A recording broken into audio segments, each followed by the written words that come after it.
Okay, good. Okay, recording is okay. Let's go.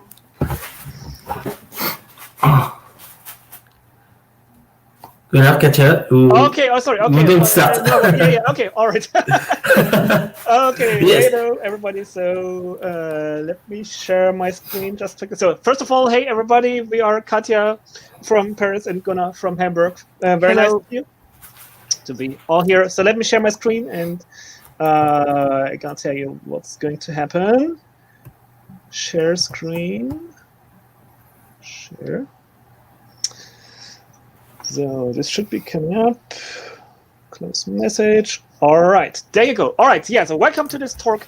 And, well, I mean, Katia and myself, we work both as software engineers at Red Hat on those projects, Infinispan and Debezium. And we wanted to do a joint talk for a long time. So we are very happy that it finally happens. And, well, maybe you have heard the saying that there's two hard things in IT. One is naming things, and the other one is invalidating caches. And actually, we want to make the case that, well, cache invalidation actually is a solved issue, and we are going to show you how this is going to happen. And obviously, in Infinispan, that's a cache, and Debezium will be the tool to invalidate or to update it. So this is what it's going to be about on a very high level. And to make things a bit more tangible, we thought, let's try and set ourselves a mission for today. And the mission is this. So imagine you are working on some sort of e-commerce application where you receive purchase orders, you process them, and so on. And now this is a multi-site application. So this means it runs at multiple locations at different data centers, maybe in one continent or around the world. And you do this because you would like to have a close proximity of this application to your users. So it's very fast, you have low latency, and so on. But then at the same time, there's a single shared database, which is the system of record. So whenever those different application instances write something to this database, it should go to a single shared database to make sure everything is consistent. We don't end up with different versions of our data in those different sites. So a single shared database, system of record. But now, for performance reasons, we would like to have views of the data which are local to those different data centers. So we want to push read models, if you think about this kind of CQRS application, a command query responsibility style of application, or separation, I should say. So we would like to have those read models close to the user, and it might also be a denormalization of data. So maybe something is represented in multiple tables in our database, but we want to denormalize it so we can very efficiently retrieve this from a local cache, and this is where Infinispan comes in. And of course, those local caches, they need to be updated. They need to be kept in sync with our primary database, and this is what Debezium does, and we will see how this goes. So this is the mission for today, and now, well, first of all, we will tell you a few words about ourselves, but then we will talk a bit about those projects, Debezium and Infinispan, and then we will put them together and see how we can satisfy this mission. Just about me, I work as a software engineer at Red Hat. I'm the lead of the Debezium project, and I do a few other things. I've used to work the Hibernate, beam validation, and stuff like that. And I live in Hamburg, in Germany. And fun fact, Katia and myself, we haven't met while preparing this talk. And we were not sure whether we ever met before. We couldn't really tell, to be honest. But we have been working together for quite some time. So, but it's our joint talk, and we're really excited to do this. And I hand over to you, Katia. Go for it. Yeah, so I'm Katia Aresti, and I'm working for Red Hat for 4 years now in March in the Infinispan team, Infinispan Data Grid, that it's a big distributed cache, but that's many things, not only caching. And I live in Paris, as I said, and so I'm super happy to share this time with Gunnar. It was a pleasure to prepare this. Cool. So I think maybe we are going into Infinispan, right? Yeah, Sure. but share your slides. Yeah, so I'm gonna share my screen here, share screen here, share. So is this sharing? Is this working?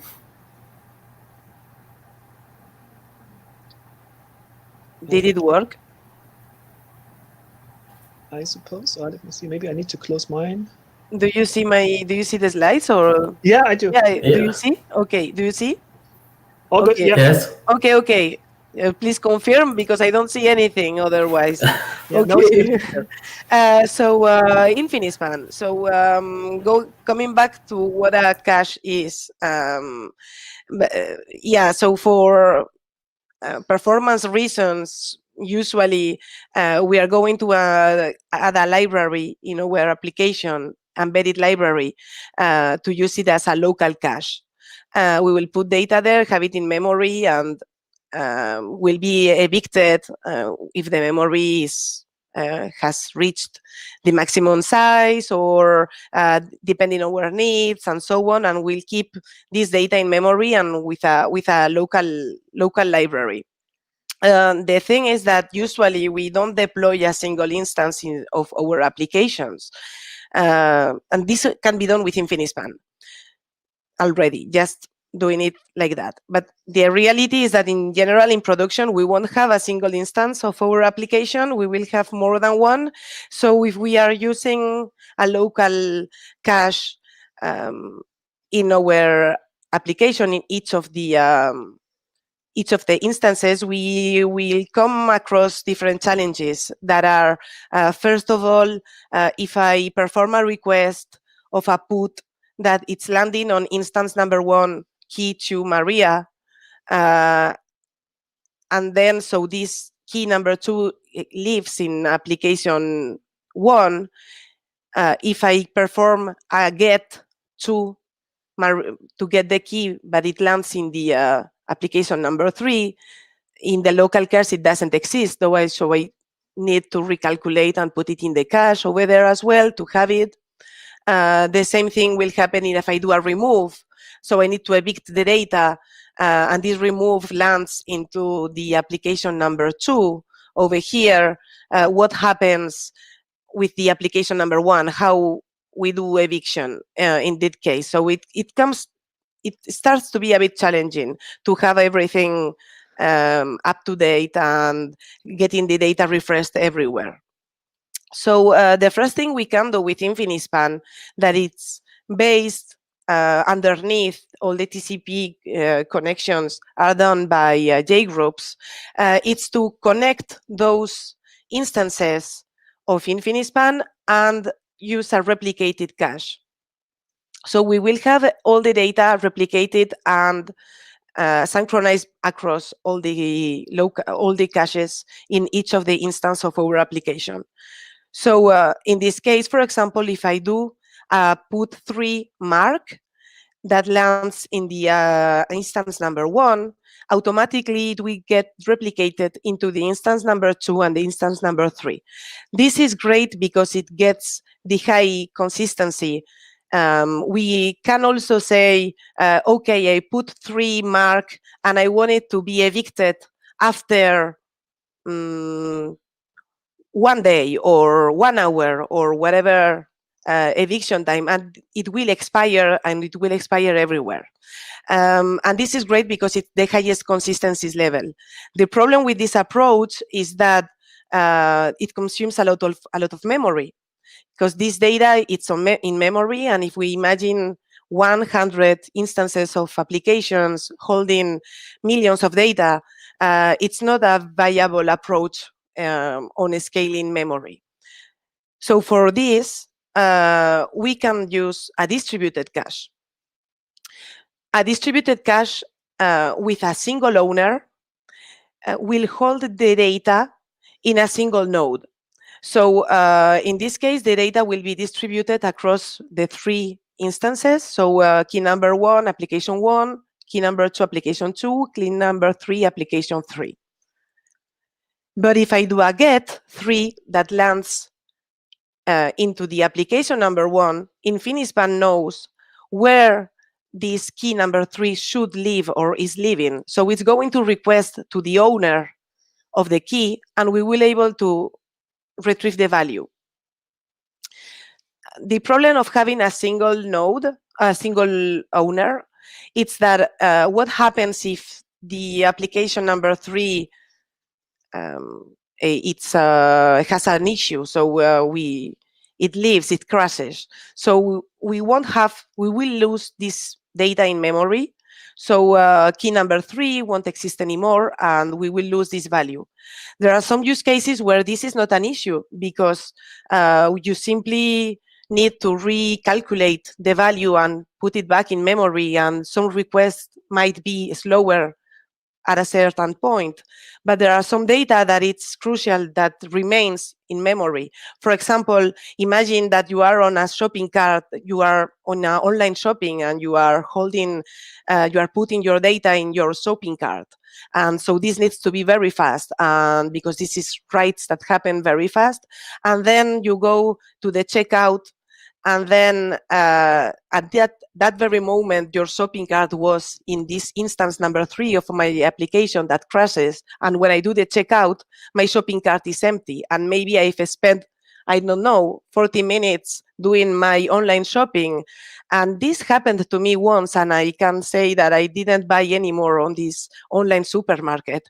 So it's important. It's kind of data that maybe you don't want to persist it forever, but you want it to be safe and remain in memory for quite a long time. So for this, what we can do is adding two copies of the value, or 2, 3, 4, how many as we made want. So in this case, in this example, we will hold one of the nodes will be the primary owner, and we will have a backup owner. In this case, when I put key 4, that lands in instance number 1, automatically will be replicated to the instance number 3 as a backup. So we will have the data this way. What happens when we scale up? We scale up and we want to redistribute the data, because this node, if in a moment we don't have any much memory, or we need to scale up our applications. So this is the consistent hashing, and this is very important to remember and have it in mind, that Infinispan uses consistent hashing. And consistent hashing, it's very important because it's the way where nodes know where the data should live according to a particular topology of how many nodes we have.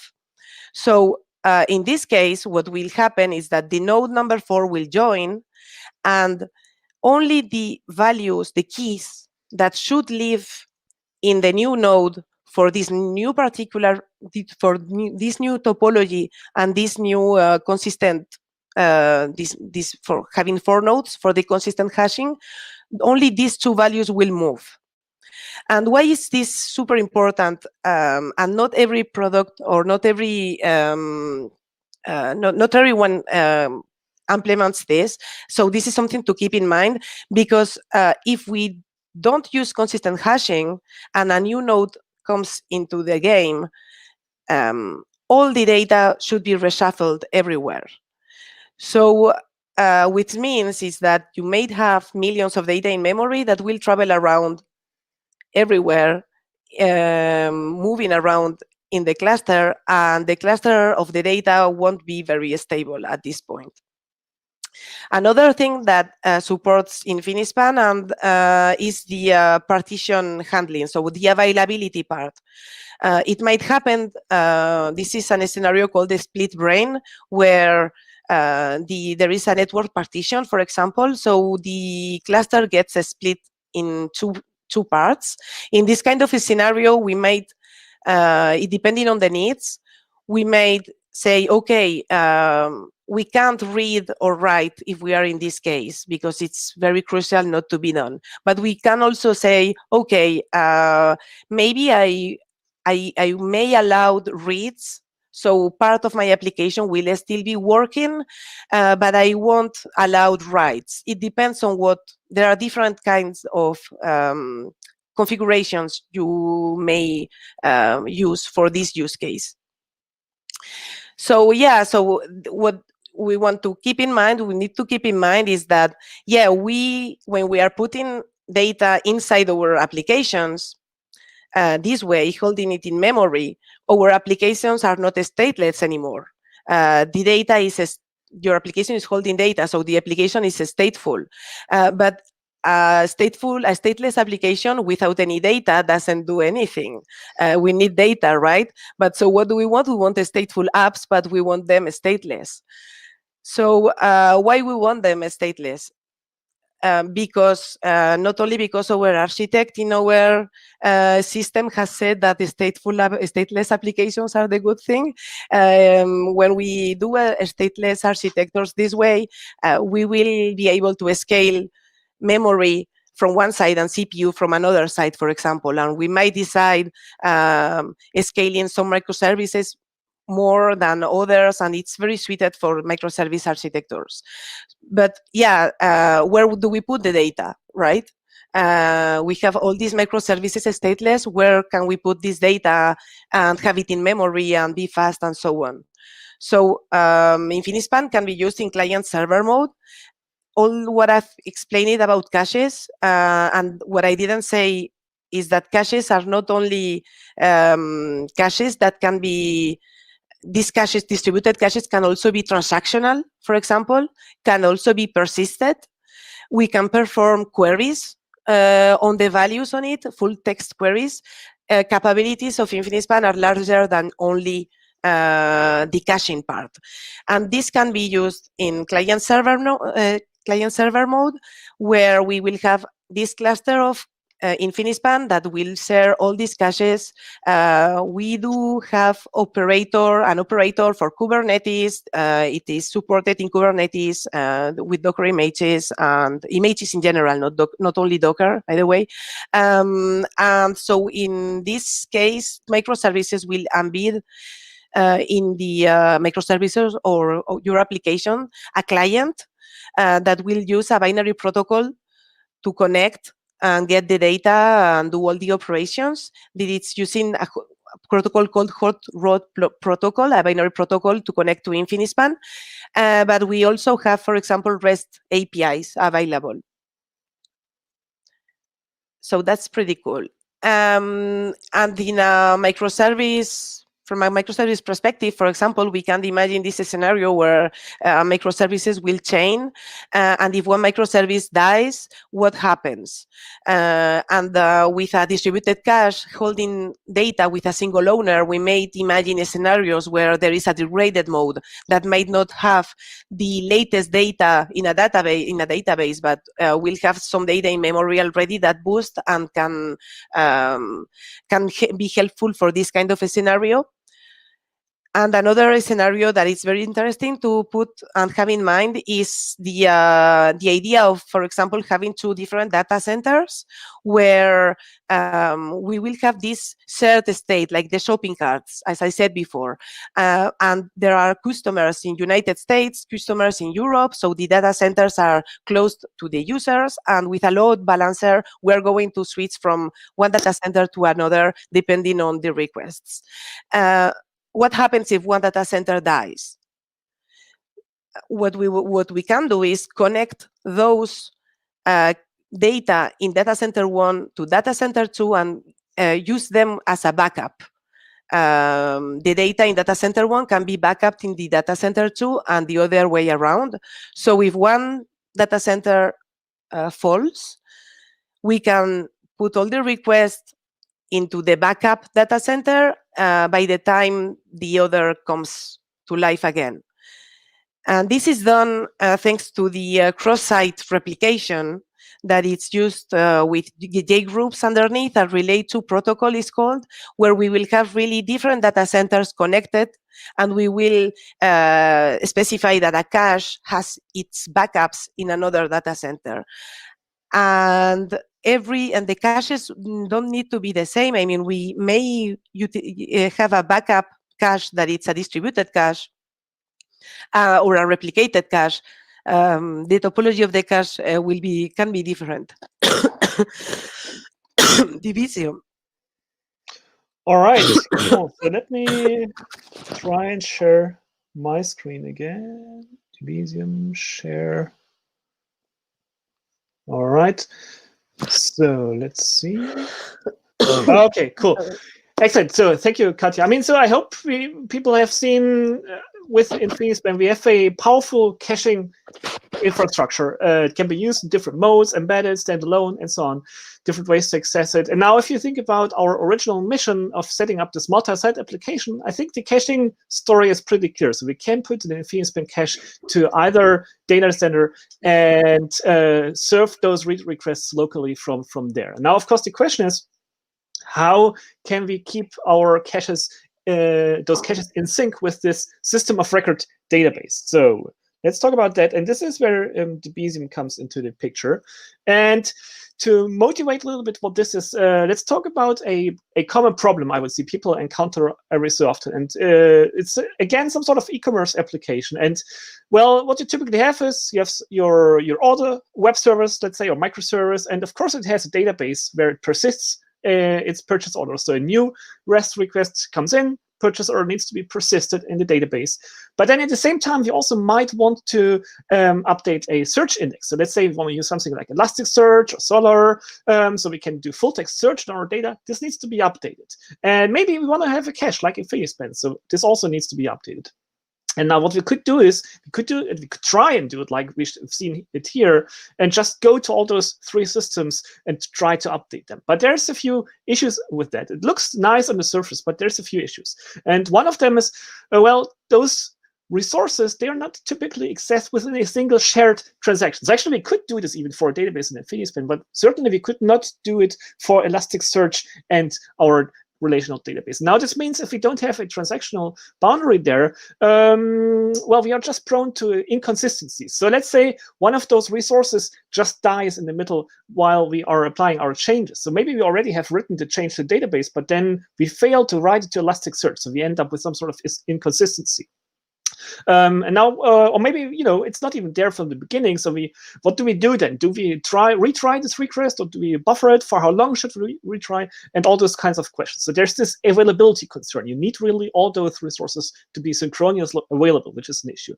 But worse, there's also an ordering issue. And this is, well, as there's no shared transaction here, we are just not sure that those changes they are applied in the same order across those systems. So let's say we do 2 updates to the same purchase order, and a very close point in time. It could just happen that one change is applied before the other in the database, but then the order's reversed in the search index. And obviously, we would end up with inconsistent data.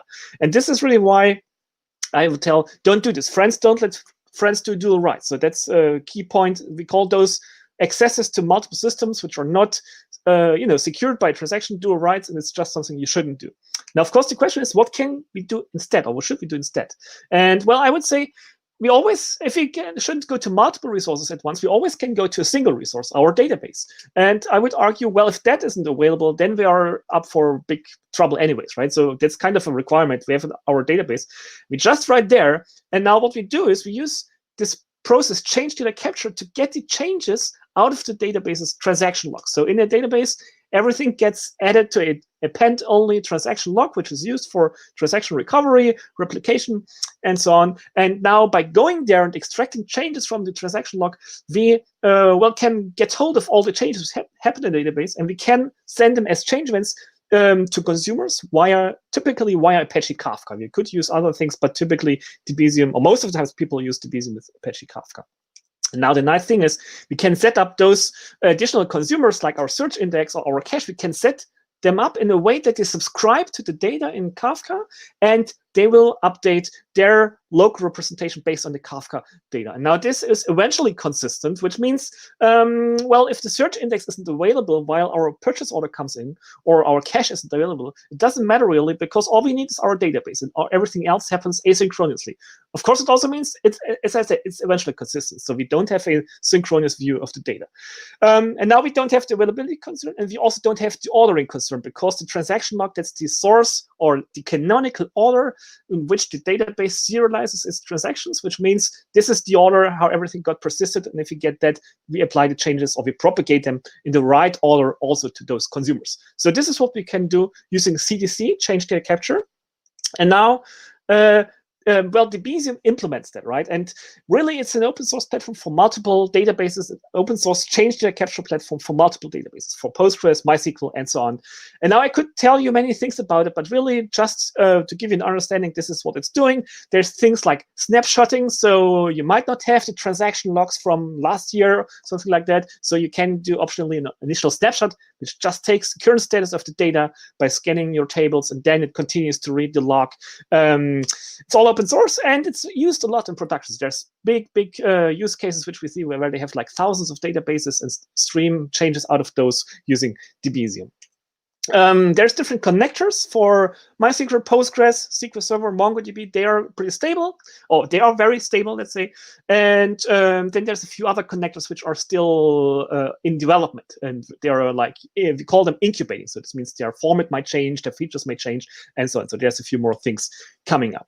And now you might wonder, why is there a bespoke connector for each and every database? And the reason is, well, there's just no single API which we could use and do CDC for all databases. Instead, it's different APIs, different formats. So that's why we need to have those dedicated bespoke connectors.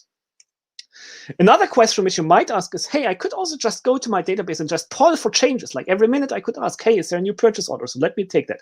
And that's what's called the query-based CDC approach. And you certainly can do that, but you should just be aware of the disadvantages, I would say, which are coming with that, and what are the advantages of the log-based approach. And one of them is, well, you get all the changes by reading changes from the transaction log. So if you think about some sort of polling, well, let's say you poll like once per minute. If something gets inserted and deleted right after 30 seconds, you might just miss it. So you would never know about this. Whereas if you get events from the transaction log, you would miss anything.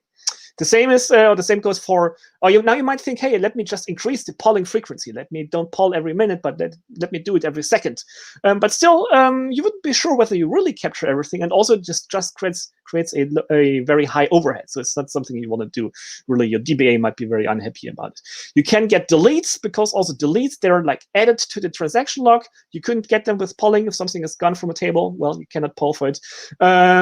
There's one advantage, I would say, to the query-based approach, and this is, well, as long as there's a way to talk to this database via JDBC, typically, you can do some sort of polling, provided the model is structured in a way you can identify the changed rows. But otherwise, if there is a log-based CDC connector, I would just go for that one for all those reasons here.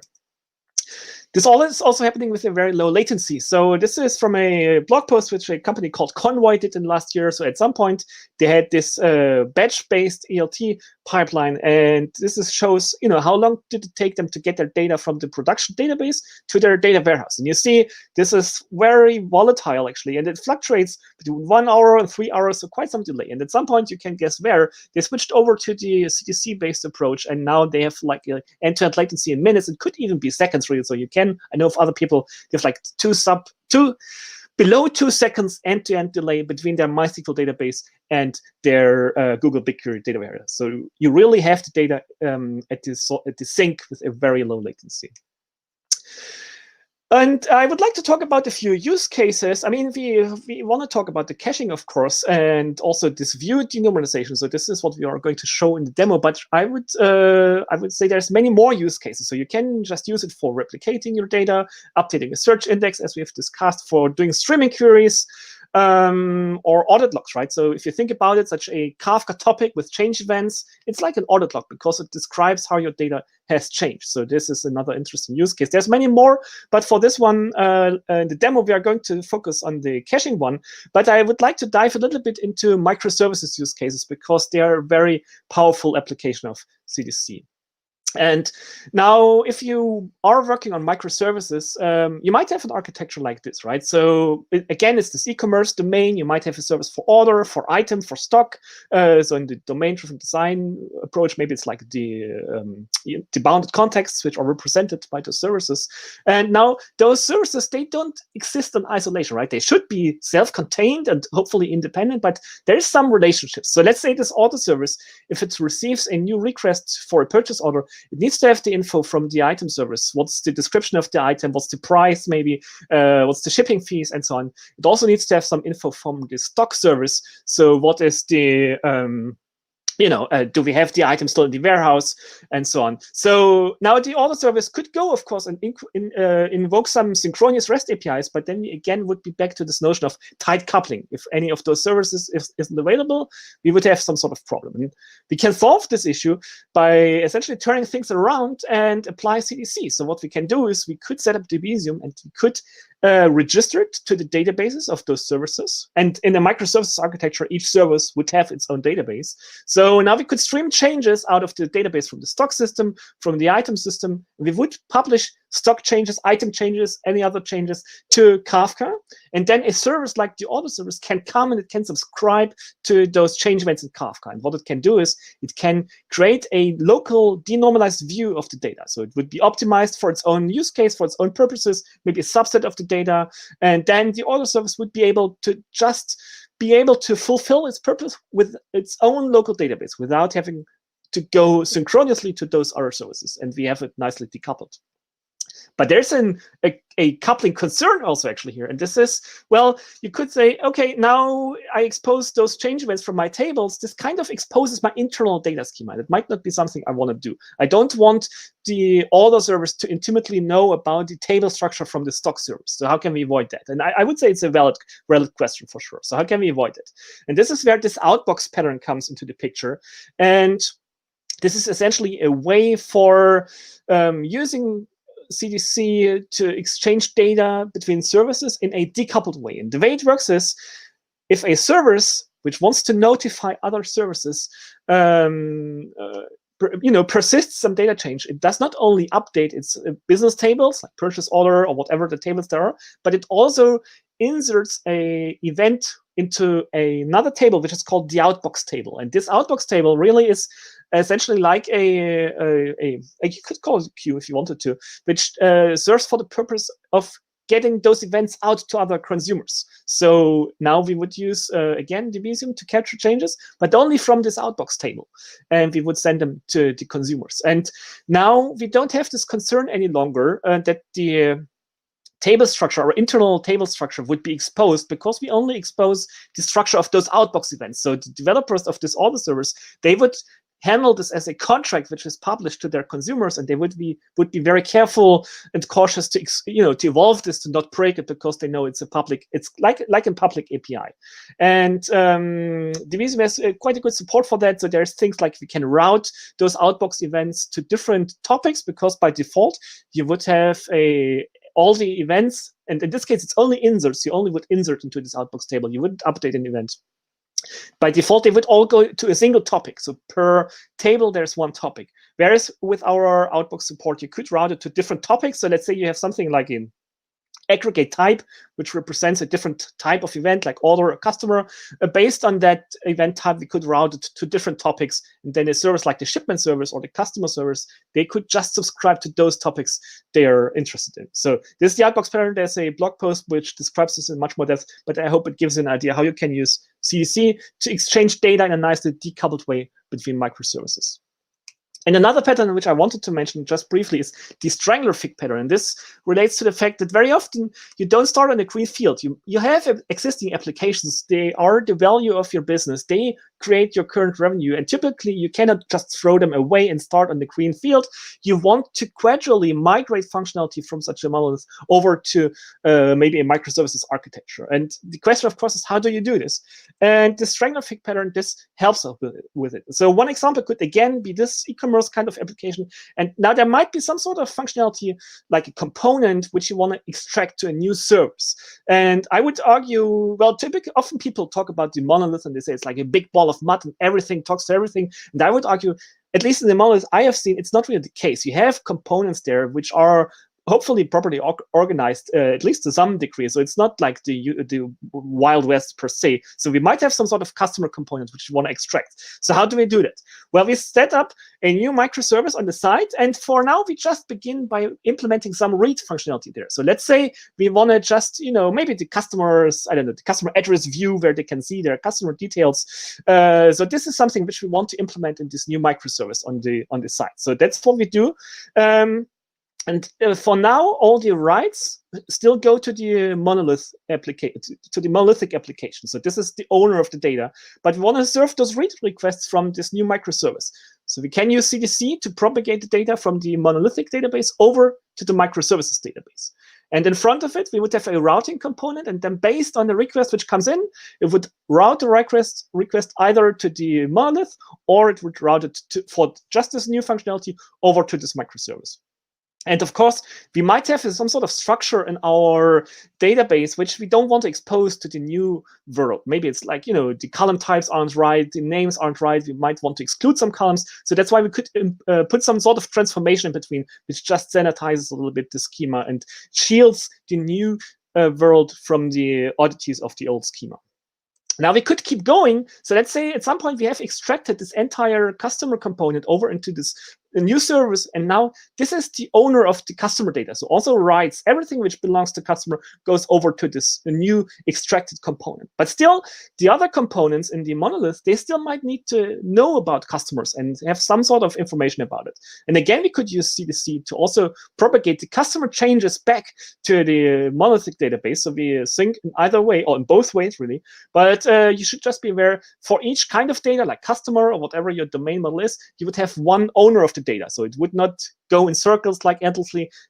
Customer comes from this side, order comes from this side, and so on. But you can keep those systems in sync that way. So that's the strangler pattern. There's many more things to be told, but I hope it gives you an impression, okay, this is quite a powerful tool, and we can use CDC for those kinds of use cases.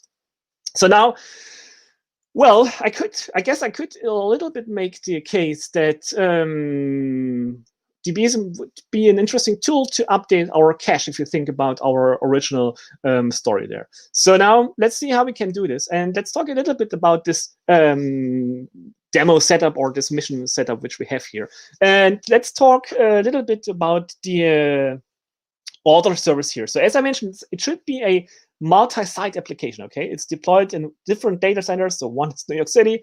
It's all on on our Docker Compose setup, by the way. But one is New York City, one is London. And so we have those instances there close to the user. And now they share this Postgres database as the system of record, okay? Because we want to resolve any conflicts.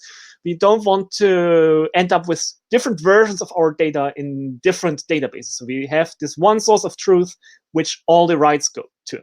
Maybe there's also some sort of legacy order entry system which also writes to this database. So that's why we have the central database. And now, of course, we want to optimize our reads a little bit. So we want to be able to satisfy read requests from a data representation which is local, which is close by to our data center, either here or either here. So this is where those InfiniSpan caches come into the picture. It could be a single node, it could be a cluster. For the purpose of the example, it's just a single one. So we can update our reads, or we can retrieve our read, or we can read our data from those local caches, which is nice, which is low latency.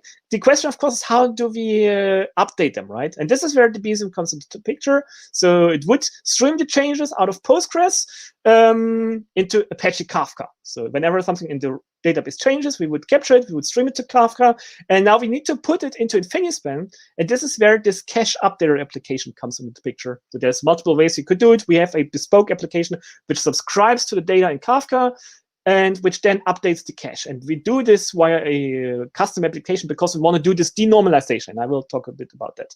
And so once we have it in InfiniSpan, using this cross-site replication feature which Katia will show, we can update and propagate the data very quickly to those local caches in either data center. Now you might have seen this icon here. This is, what's that? So that's Quarkus. And Quarkus is an application stack which we're going to use, and it's very interesting because it's meant to build cloud-native applications. Now we could do our own talk about Quarkus. So just really in a nutshell, what it is about.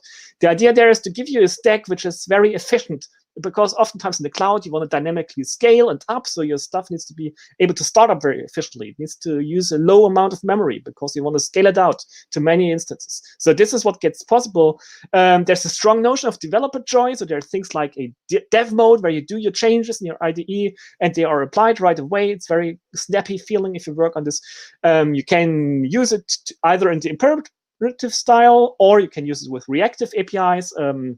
Like I don't know, project What's it? Not Project Director, but there's different Reactive APIs you could use. Reactive Streams. And now the interesting thing is this enables your application to be run either on the hotspot Java VM, which is the traditional way, or as a native binary via Graal VM. So then, it's a native process. No VM is in the picture, which again means it's super fast to start up. So you have like milliseconds startup time, and it uses even less memory. So this is very interesting. And now Quarkus enables all kinds of libraries to be used within the setup, because just by itself, something like Kafka clients or Hibernate, Vertex, Camel, you couldn't just use them in a Graal VM binary because there's some limitations which apply. But those Quarkus extensions, they make this very smooth, and you can use all those things within your Quarkus and Graal VM native applications. So that's Quarkus. That's the runtime for our order service and also for this cache updater. And now I mentioned, well, we have this application there which denormalizes our data, which joins our data. And the reason there is, as I mentioned, by default, we have one topic in Kafka per table we are capturing. And our business model, and we should have added the diagram actually, but our business model, it contains two tables. So one with purchase orders and another table with order lines. So it's like a one-to-n relationship. One purchase order can have multiple lines. And now we end up with two topics for this data. And of course, we would like to put this as a single document into our cache. So a purchase order and all its order lines should be a single record, a single document in the cache. So we just can do a single key lookup to get the data from the cache. And this is where we use Kafka Streams. Again, we would have different ways for doing that. We just chose Kafka Streams because, well, we are familiar with it, and it's a very powerful API. And it allows us to do this kind of stateful stream processing. So we can process data from Kafka topics, we can join the data, we can filter it, map it, aggregate it, and so on. We can scale it out again to multiple JVMs. And it's just a very interesting tool, a powerful tool for this kind of stream processing. So that's Kafka Streams. And I think, Katia, you want to talk about protocol buffers, right?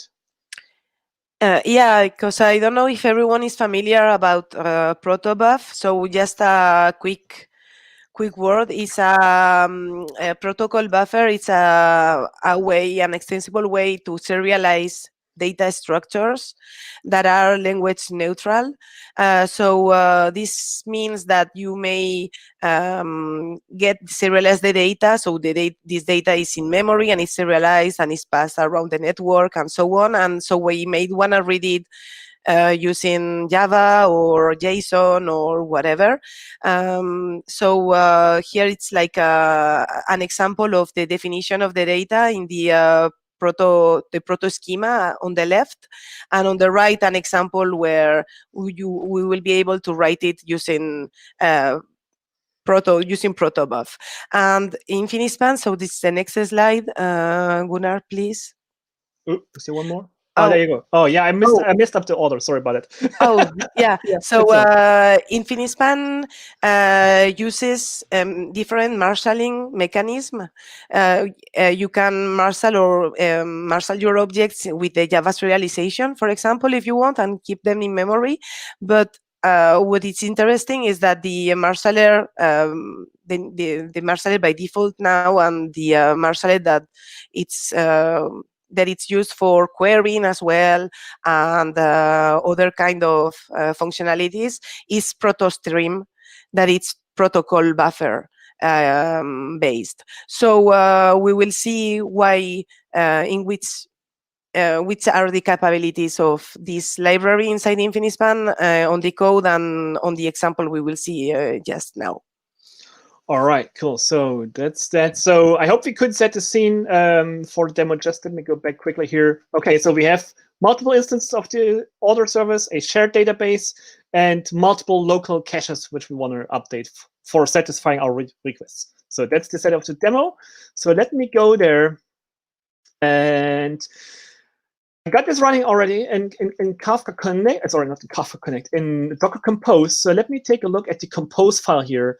And so we have things like Zookeeper and Kafka. Well, that's just the messaging backbone. We have the order database. So that's this shared system of record database. pgadmin I have here. That's just for, I could use it to take a look into my database.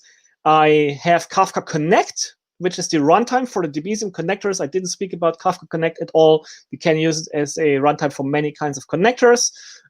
We have this order service instance NYC, so that's the first order service instance, and it's this kind of Quarkus web-based application. Okay. We have the order service in London, so that's the other instance.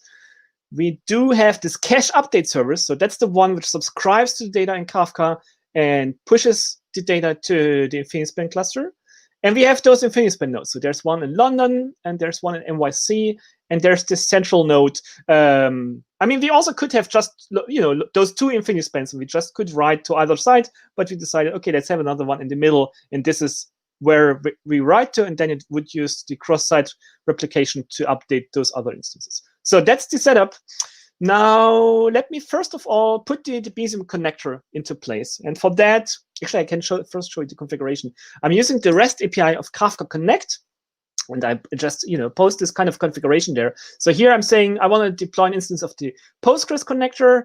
It should go to this database. It should use those credentials. There's a few more things like database name, and I have this include list here. So this tells me, okay, or here I'm saying I just would like to capture changes from the purchase order table and from the order line table, and I'm not interested in any other kind of table. So just those two. So let me put this in place. And I'm using the REST API from Kafka Connect there. And if it goes well, it should tell me it replies with the configuration of the connector. So this has been deployed now. Now, what I can do is I can create some orders. And so it's a very basic API. So this is how a purchase order request looks like. So just a customer ID, date, and then some information about the line items. So let me post that. And I'm going to one of the instances. I'm not sure whether it's NYC or London. I'm just posting it there. And I can do some more. And it tells me, okay, I've created those, and it gives me an ID. So now I can take a look into the data in Kafka. And for that, I'm using this tool, Kafka Cat. And first of all, I'm taking a look into this purchase orders topic. So I'm using Kafka Cat to, I go to this Kafka broker. I say I want to stream from the beginning, and I want to inspect the purchase order topic. And I pipe it out to JQ, so it's a bit nicely formatted. So let me take a look there.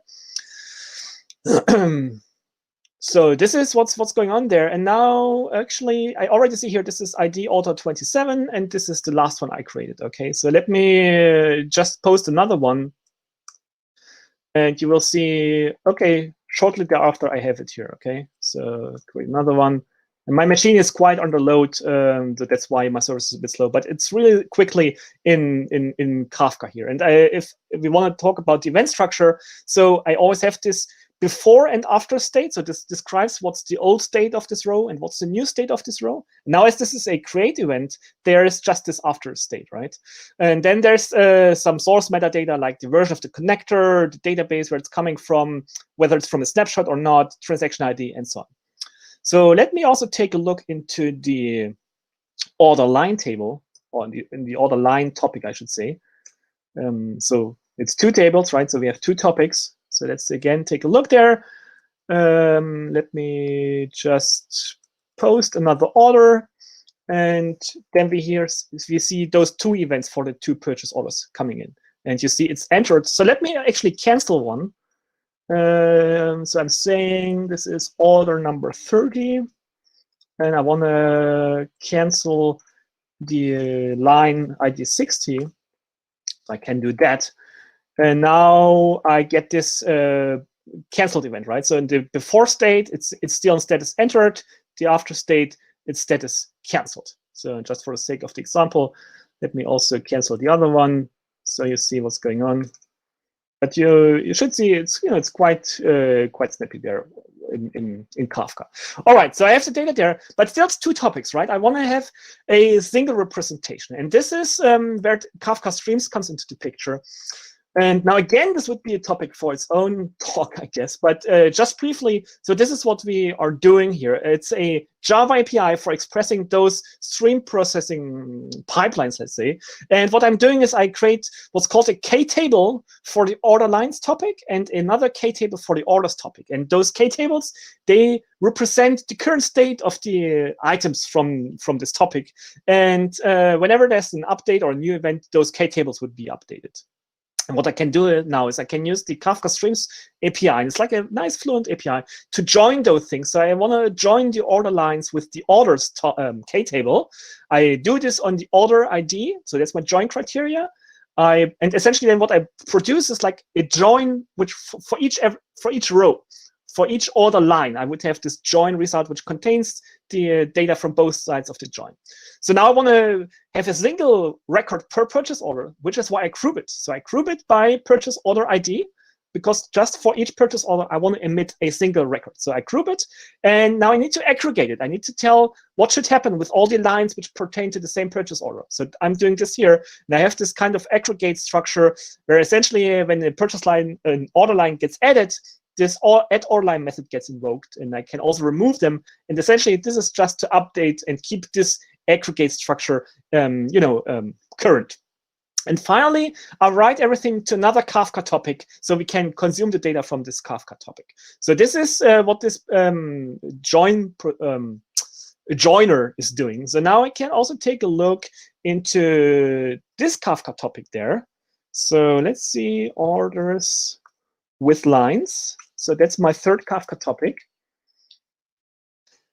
And this is my last one. And you already see here, it's not the Debezium change-based structure anymore, but it's just this aggregate structure, right? So I have my purchase order data and then an array of order line data, which is embedded here, my 2 canceled lines. So again, let me just post another one so you see it works. Creating that. And I should pretty quickly see, okay, now here I have my order 31, and they are both in the state entered. And lastly, let me just cancel it once more. Cancel one line of that order 61. And then this aggregate will be updated, and I will see, okay, now this line is in the canceled state. Okay, so I have the data in the right shape. Now the question is, how can we push this to Infinispan? And this is where, again, our application comes into picture, and this is what Katia is going to show us.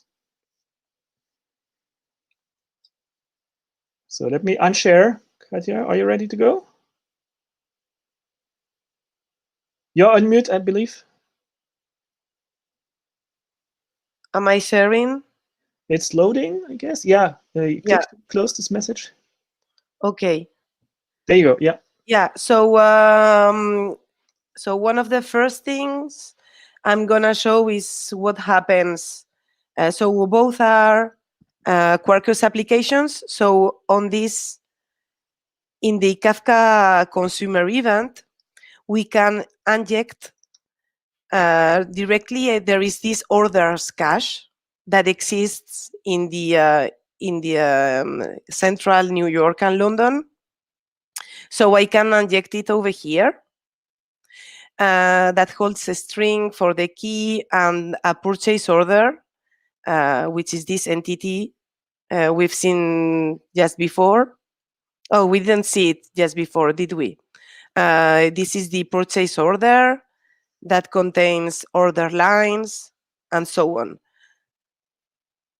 So what we do is get this JSON over here, map it to the purchase order, and just put it in the cache with the on a string and the Protobuf, the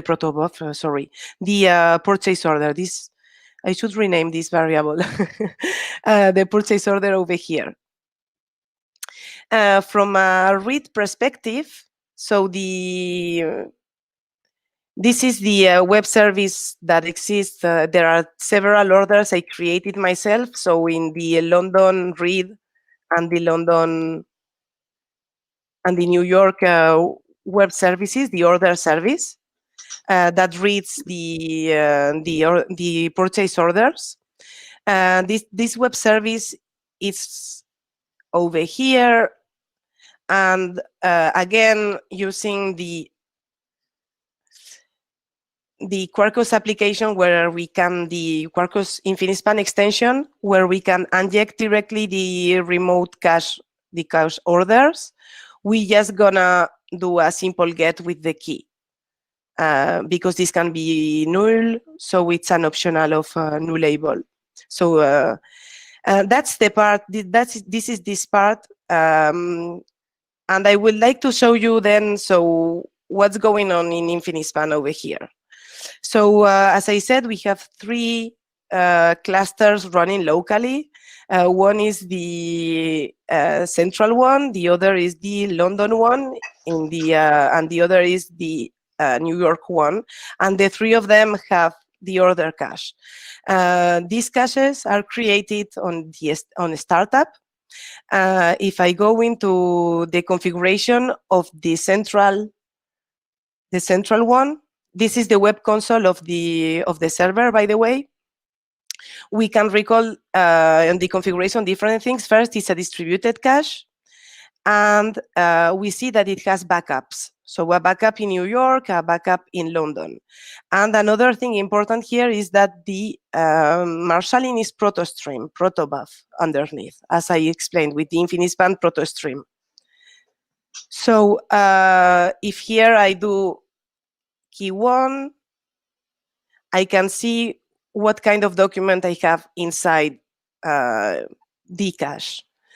This has been marshaled for the REST API into JSON. And so we can see here that, for example, the date has an embedded millisecond over here, or the total price has a value over here. And I will explain just after on the Java code why is this the case.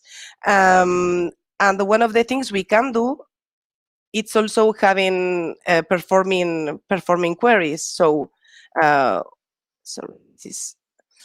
so we can, for example, do a query on the values to check where the line items status was cancelled, and it's so we get only the order lines that are cancelled. If I enter it, I will get 12 of them, not 13. And we can see all the documents here that are not very diverse, are the same with an ID that changes. So what happens if I I do a new post over here. I create an order. All the Kafka stuff, the Debezium comes into here. I go to the central, and I have 14 entries now. So the ID is ID 5. So 5, it's over there. If I come to the London one, it is also there automatically. So we have it there. And if we come into the backup ones, the configuration, we will see that we don't have anything related to backups configured over here. And even if we wanted, this cache could be replicated, for example, could have a different topology of cache. It could be persisted, it could be transactional. It depends on the needs. This cache can be in a way, and the backups can be in another way, depending on the needs. So, for example, from here, because this cache has backups, we can manage backups. So we will see the two backups management over here. And I can, for example, take New York offline. For example, if we need some maintenance for the New York data center, for upgrading, for whatever we need, we bring the backup offline. And now if I create, for example, three new requests, and I come here, I see I have 17 entries over here. If I go to the London one, I will see I have 17. And if I go to the New York one, I have only 14 because I just cut this down. But what I can do is put my backups, bring it offline, I put it online, and I can launch an state transfer. And so now my New York has 17 entries as the others. So that's the cross-site part. And so to finally explain the marshalling on why is this fancy? Because yeah, one other thing. So for Protobuf needs an schema to be specified. That's why I did caching dot purchase order on the query, because it's a caching order line. There is a big decimal over here, purchase order, and so on. So with the ProtoStream support we give, we can automatically create these schemas, creating a proto-schema builder interface, specifying a package name and including some classes over there. So for example, the purchase order, and all this can be done with annotation. So the purchase order, we just need to specify that there is that this constructor is a proto factory, and then specify which fields we are going to marshal. For example, fields like long, double, or dates, or other kind of fields, because Protobuf is used for to support many programming languages. Not every object in Java is supported, has an automatic mapping. So, for example, for big decimal, we need to tell how to marshal and unmarshal, and this is how we do it. We can add a proto adapter of big decimal, stream it as a double. So at the end of the day, when we are reading and writing from the cache, we just need the same model, the purchase order. But in the cache, as I showed just before, we will have, from JSON, we will read total price value like this. But from here, it will be a big decimal automatically. And for example, for the collections, a small thing here, collection implementation detail, and enumeration as well are supported, adding the proto enum value. And this is the DTOs that are used also for Hibernate, right? Yes, exactly. That's what I really like about this model, that you work with a single data model, right? So it's your JPA entities really. And now what you can do is, if you do a read from the local cache, you have this purchase order object there. Okay. And if you had a more complex use case than what we do here, you could modify it, you could update it, and then you could synchronize it back into the Hibernate session, and it would automatically, persisted in the Postgres database. So you wouldn't have to map between any models. It's all happening on the same Java object model. And I believe this is a really cool dev experience. So when we worked on that, and we realized together we can do this, I really thought, hey, that's pretty cool. So right. I let you share the screen again. Yeah, I need to find out how to do it. Share screen. Share. I think now we are in like Inception level. Oh, there you go, your screen sharing. All right, so let me go to my slide set. Where's that? Chrome. There you go. So let me know if you don't see the slides. All right, right, exactly. So, and I mean, we are pretty much, going back to the beginning. So if you remember this mission which we set out, I mean, it would be a surprise for a talk if we concluded we cannot do it. So I would say, we managed to have this multi-set application, right? So we saw we have those different instances of the order service, which share the Postgres database as a system of record. I think we've nicely seen how we can have those local denormalized views in our local InfiniSpan instances. And there's different ways you could do that. So Kafka Streams is just one way for doing that. Are you sharing your screen, Gunnar, Oh. finally? Oh, I didn't see the presentation. That's why. You don't? No, I don't, but maybe the others see it. Maybe it's me. Let me try it again. Oh, yeah, sorry. I thought I'd share. Because I see myself and yourself. Okay. Yeah. Right. There you go. That's better, okay. Yes. That's better. Thank you so much. Yeah.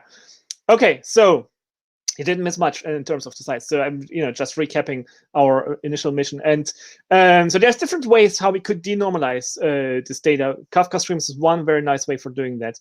And as we've seen, well, Debezium can be used to keep this in sync automatically. And actually, Katia, I realized we could have done a cool thing in the demo where London would have been on my machine and New York City would have been on your machine, and would have actually been replicated between our data centers. So we should do that's for next time. Next time.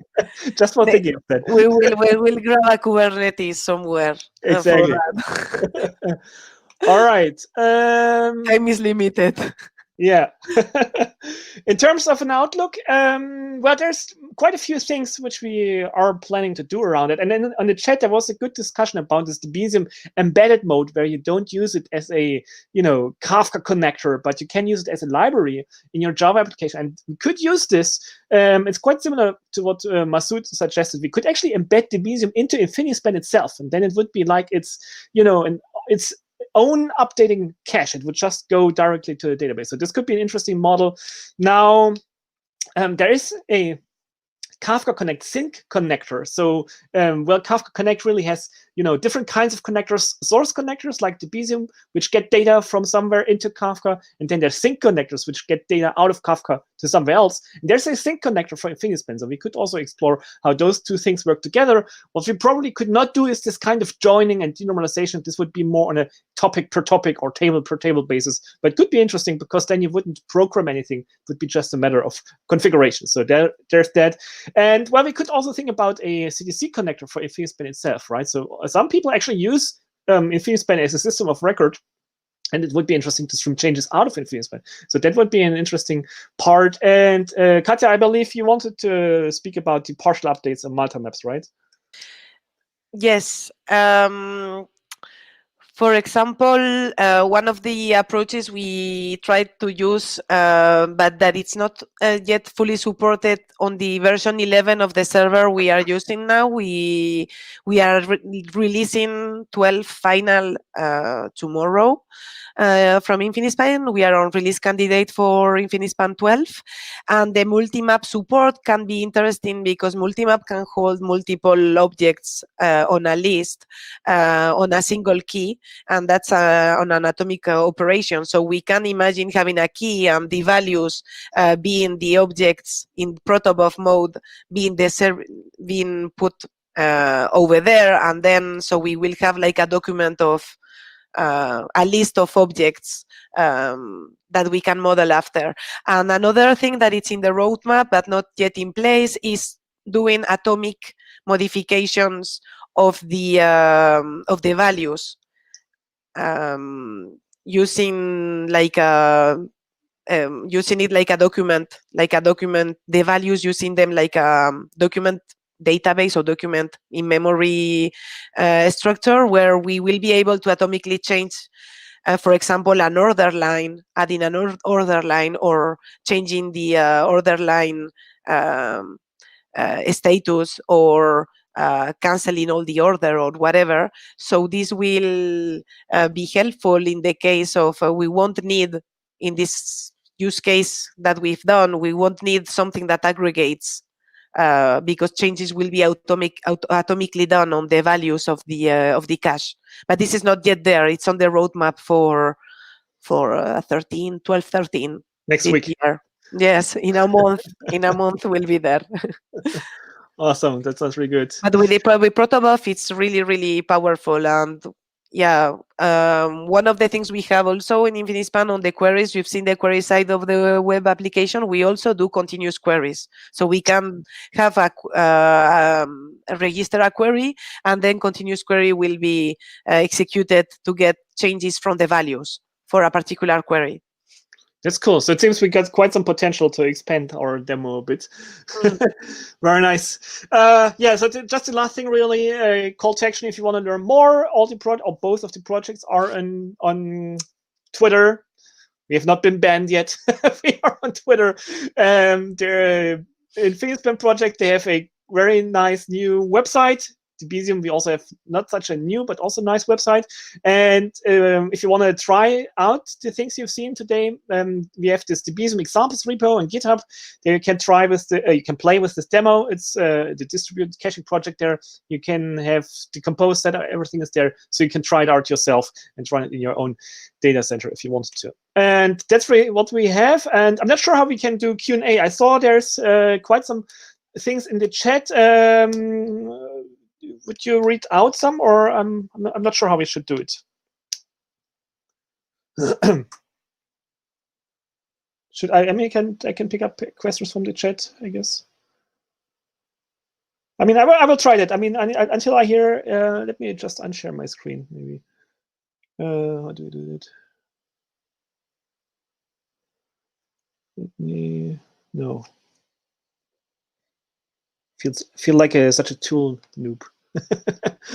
Okay, so I'm not sure what that's the best way, but I'm trying to find some interesting questions. Or maybe Hans-Peter, if there is questions which were a long time ago, maybe you can put them again into the chat at the end. So I don't know about Redis. Embedded, yeah, I think we spoke about embedded on the chat. One of the question was, yeah, but I don't know if people are reading, everyone is reading the chat, or... Yeah, okay, so maybe... Among all these 28 people I see connected, is everyone reading the chat, or how does it work?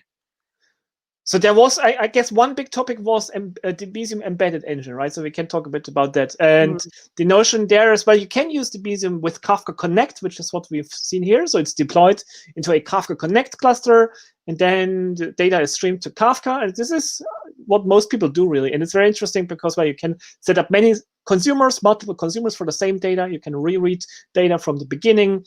It's failover, reliable, and so on. But then there's also this embedded mode where you use it as a library. And then this means you can embed it into a Java application. So we could embed it into Infinispan, or you could embed Debezium into your own Java application. So that's, I would say, a very interesting mode of using it, right?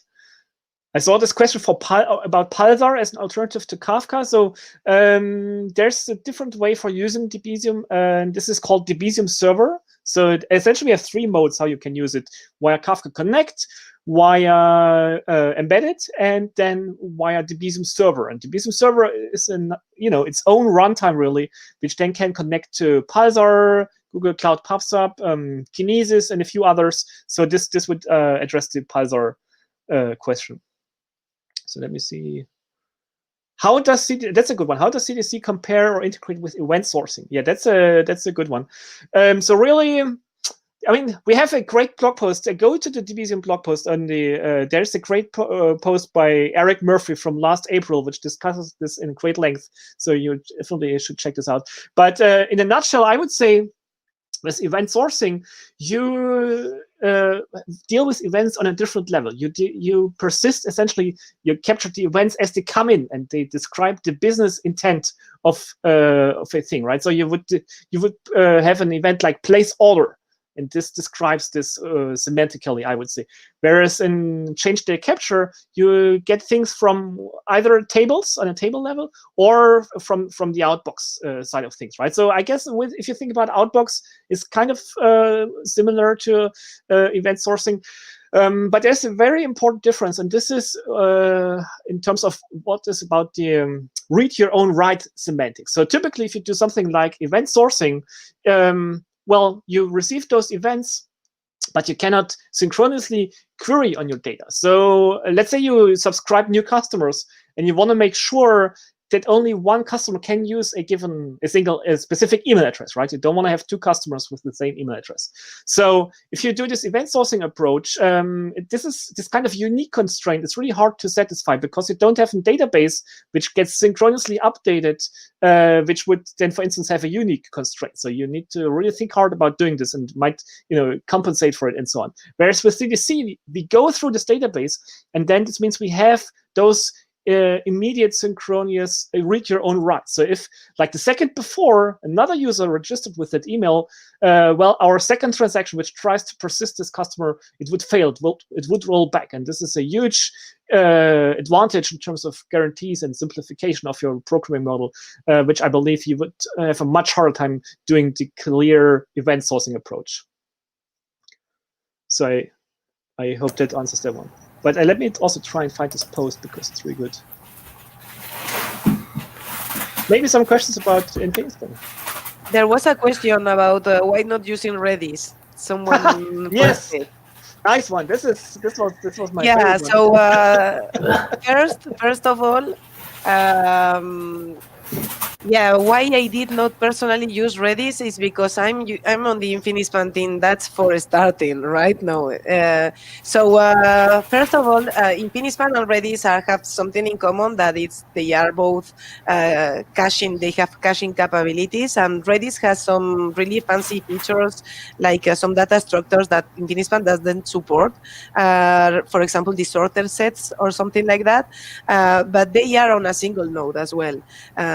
They aren't unsorted sets aren't distributed in many nodes, and this is why the thing is that Hazelcast is also nice. Okay. Yes, maybe. I don't know. I don't use Hazelcast. In any way, it's a competitor. Yes, it is. But concerning Redis, yeah, I know. Just trolling. So. Very funny. So concerning Redis, Redis has Redis open source and Redis enterprise. So I don't know what they do on the enterprise part, but what I do know is what we do in Infinispan. Infinispan and Red Hat Data Grid, that is the product that gives support from Red Hat. So for production and big things, it's maybe you are interested in having some support, maybe not, but the product is the same. I mean, the open source product that is productized after is the same. So you don't get any fancy feature enterprise edition. I don't know. So that's the thing. Infinispan cross-site replication is open source. Scaling up and down, vertically and horizontally is there. The performance is huge, and it's really scales massively. And that's for sure that you have the project there, and you can use it, and you can explore all these functionalities that are available. And if you need support, you have Red Hat behind. And what is interesting on this point as well is that because we are on the same stack, for example, you want to use Quarkus, we are in contact completely all the time with Quarkus community and with Debezium community and with other communities that are part also from the Red Hat umbrella. Not only the community, but also the Red Hat umbrella. And this is interesting because things get fast as well for collaboration. But for example, Spring Boot is not part of Red Hat umbrella right now, but we do integrate with the Spring Boot as well. It's something interesting for us. We try to be upstream as much as possible. So anyway, I don't think cross-site replication is supported on the open source Redis edition. All right, so let's see if there are no other caching proposals. Let's see what else is there.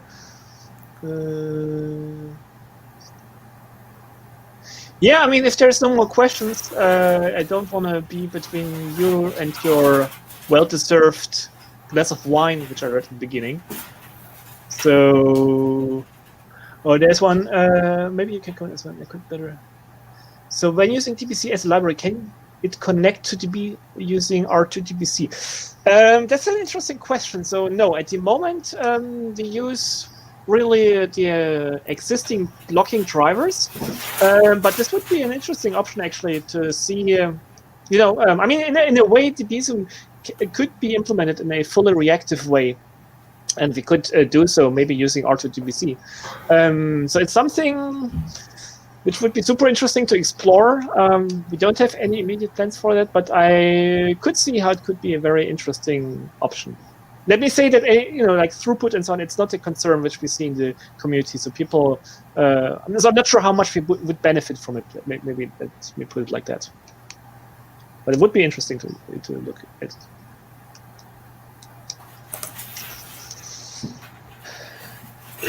Okay, thank you, Gunnar. Thank you, Katia, for the talk. Any other question? Maybe? Sorry? We need another question. Yes. Okay. Done. No? Okay. I finished the talk. Thank you for your participation and good night. Thank you. Thank you. Bye-bye. Bye-bye. Bye. Bye. Take time.